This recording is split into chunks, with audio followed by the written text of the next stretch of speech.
जल्द ही मुलाकात करो। आहे जाना दूसरा तबू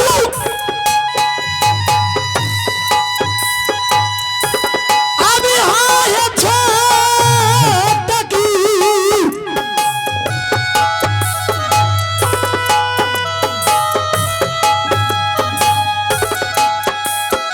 आहे हमारे नजर बीकान रानी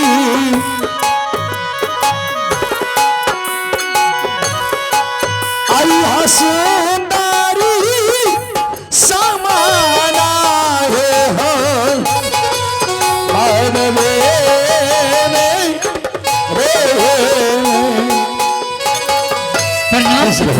खुशी सीखियो अहराने।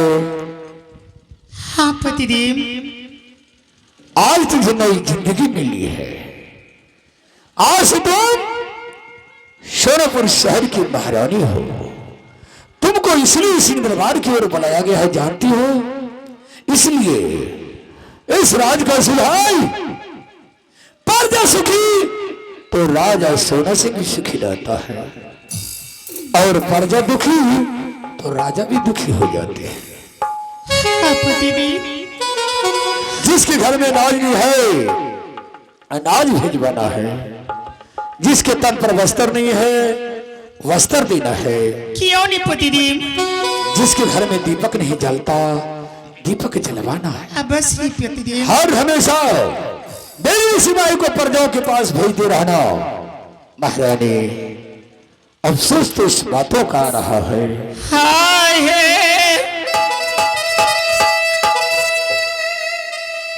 हे खदीना हम महारानी रिहैन सामी कहो। आहे गरीब घर की बेटी सामी है। हम महारानी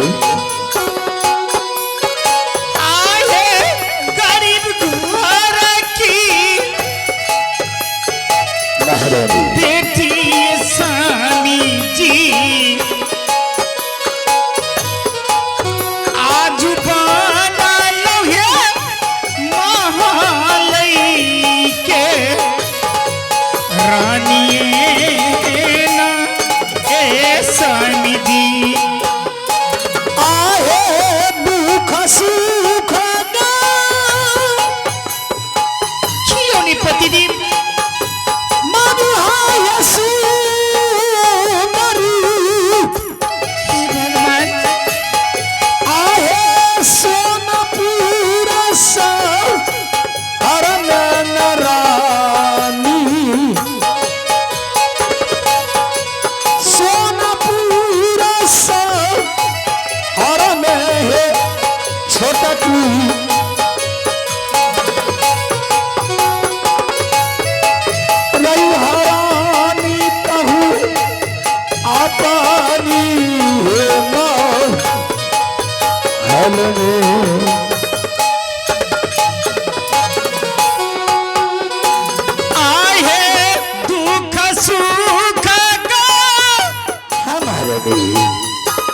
अफसोस इस बातों का आ रहा है।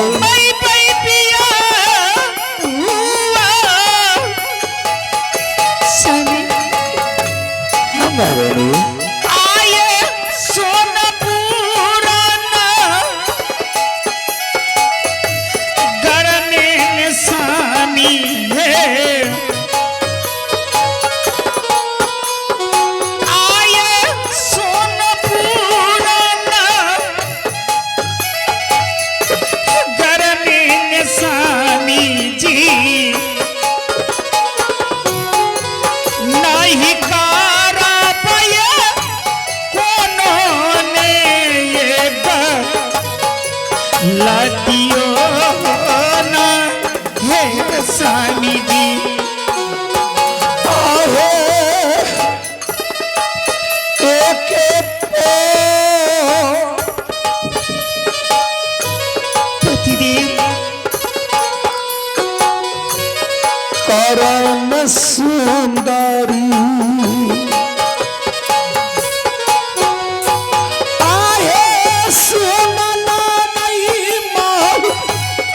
कलियान रानी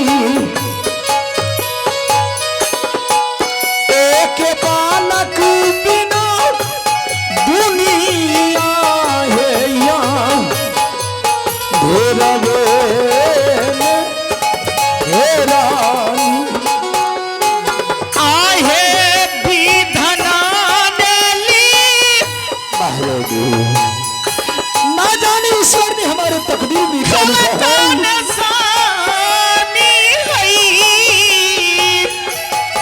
महारानी आज तक एक पुत्र के चलते आहे मेटलो ने सोनापुर शहर उदास कट रहा है जय जय सानी जी आये मेटलो ने जय जय सानी जी हाँ महारानी बानुसानी जी दिला में हे धई राजबेना रे मेरो आहे पुत्र के रामा है छोट की हे भगवान ऐसे क्यों शब्द निकालती पतिदेव आहे पागल पानी नहीं नहीं मरबान रानी ऐसी जुबान पे मत लाइए पतिदेव आहे पागल पानी हमें जईबान रानी एक बालक बिना सोना लागैसी हंसने महारानी इस बातों को छोड़ो ये तो विधाता का लिखा हुआ है एक दिन न एक दिन किसी न किसी महारानी को अवश्य पुत्र पुत्री होगी पतिदेव महारानी आज से बड़ी महारानी को बड़ी बहन की तरह तुम्हें क्यों नहीं पतिदेव बड़ी बहन मैं माँ के जैसी मैं मानूंगी पतिदेव ना जाने ऐसा मैंने कौन सा चुक में चुका हूं एक पुत्र के लिए सोनापुर शहर उदास कट रहा है आए पुत्र के अरे अर्गुन सुन बजाओ करना ये सुंदरी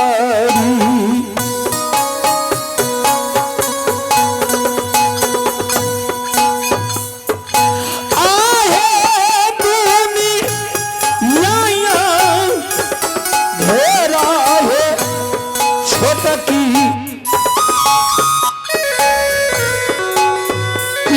आई सबर लिखाना होली लार में ठीक है जाओ महल में आराम करो इस वक्त मैं कोर्ट कचहरी जा रहा हूँ ठीक है पतिदेव कोई तरह का वातावरण हो बिजली सिपाही को भेज देना ठीक है पतिदेव में जल्दी आ जाइएगा पतिदेव बड़ी महारानी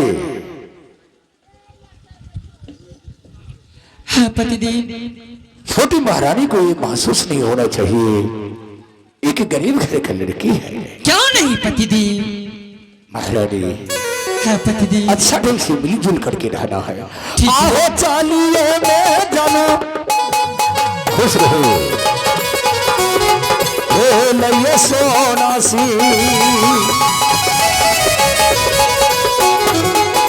अरे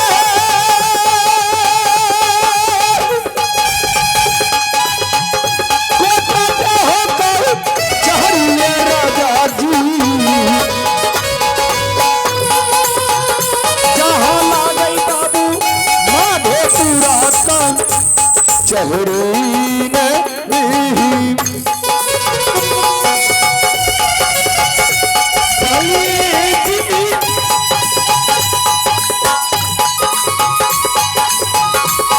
अच्छा तो मैं आराम करता हूँ।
अच्छा तो यही है कचहरी।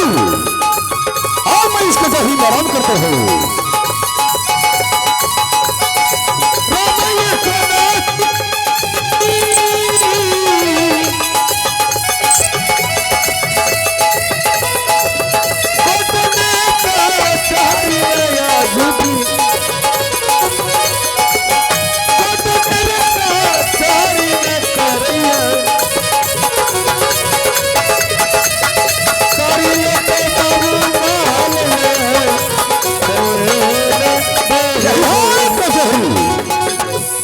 अब मैं इस कहानी में आराम करता हूँ।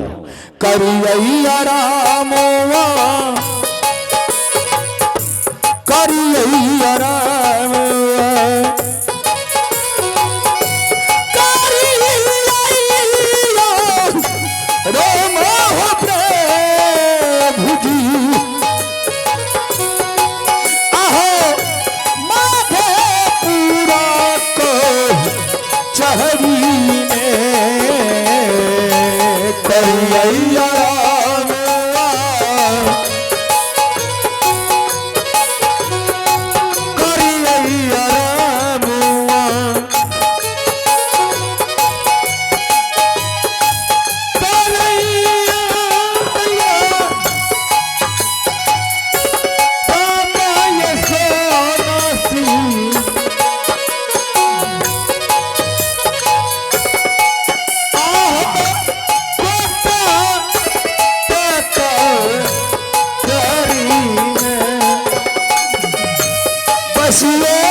बसियोन के नैये राजा जी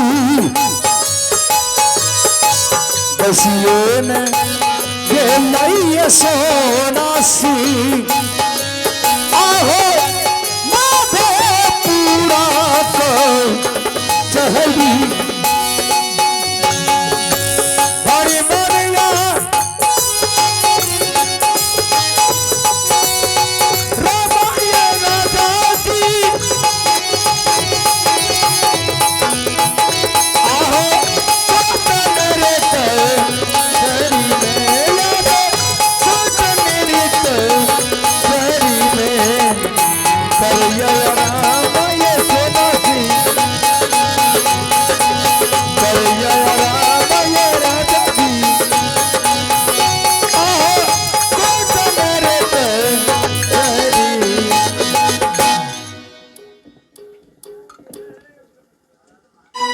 नारायण नारायण। ना जाने मैं कहां से कहां भटकता चला आया, मुझे कुछ पता नहीं मैं किस राजा के राज में आ गया हूं। खैर कहा है महात्मा का जहां धर होता है समझो वही घर होता है। तो लीजिए मैं आप लोगों के बीच एक निर्गुण सुना देता हूं।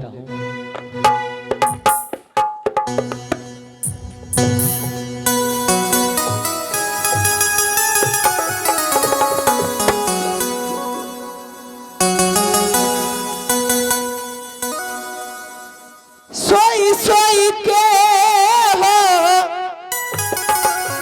सोई सोई के नर तन माग मौला नर सोई सोई के नर तन माग मौला नर सोई सोई के सोई सोई के हो, सोई सोई के सोई सोई के हो, सोई सोई के नर तन माग मौला नर सोई सोई के नर तन माग मौला नर सोई सोई के।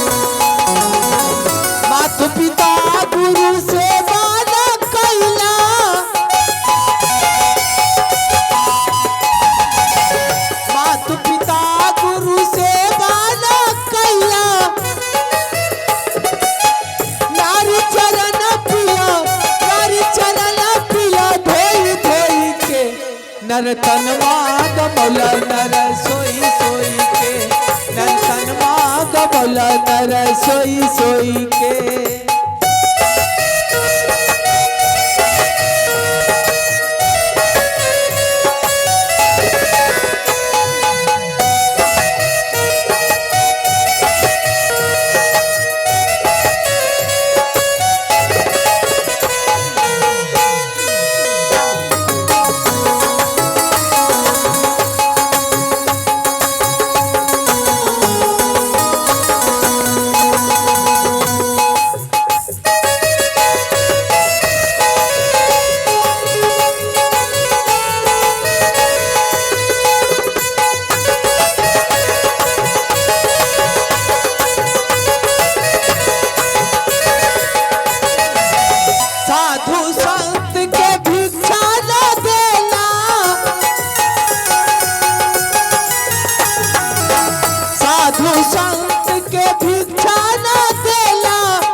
नर तन माग मौला नर सोई सोई के नर तन माग मौला नर सोई सोई के।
नर तन माग मौला नर सोई सोई नर तन माग मौला नर सोई सोई के।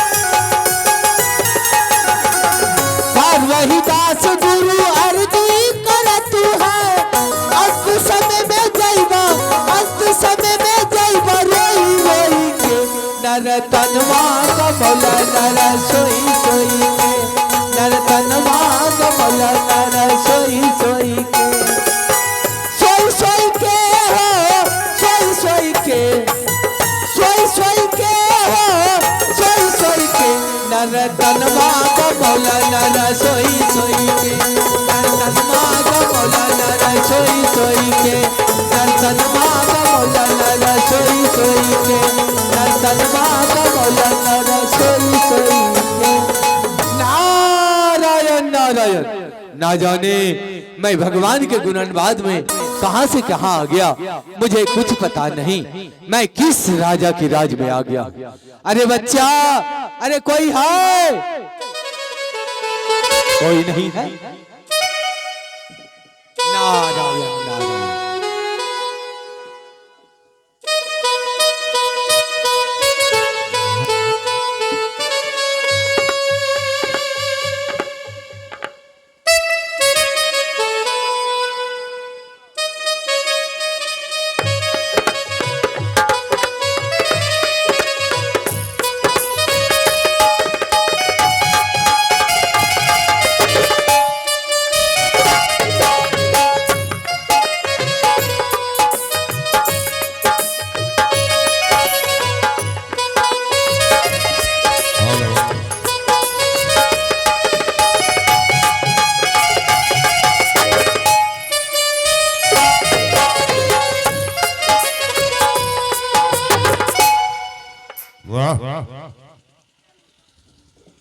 आज मेरा ऐसा भाग था